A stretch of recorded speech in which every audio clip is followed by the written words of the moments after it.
Hirup lobakeun mah duit.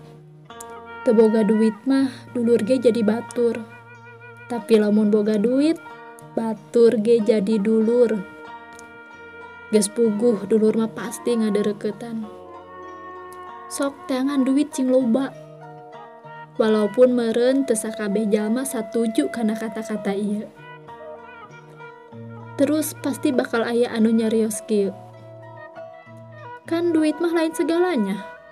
Leres pisan. Satuju. Tapi ku zaman kiwari sagalana ge butuh ku duit. Tapi kan duit mah moal dibawa maot. Bener pisan. Tapi tak seetik jalma ngarasa maot lamun teu boga duit. Tapi kan kadang mah duit sok jadi masalah. Leres deui.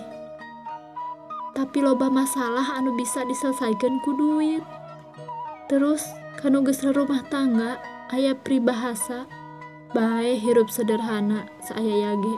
Nu penting kumpul jeung keluarga. Tapi kan alangkah indahna meureun lamun rumah tangga ngumpul jeung keluarga loba duit. Artina naon urang teu bisa memandang duit secara enteng. Nu penting mah teangan duit cing loba ku cara anu jujur sareng halal. Teu menyalahgunakan kewenangan, karek didinya bisa dikatakan duit bakal tepat lamun aya di jelema anu tepat. Duit eta hakikatna barokah kangge sadaya umat. Hiji deui, moal aya kasuksesan tanpa kerja keras.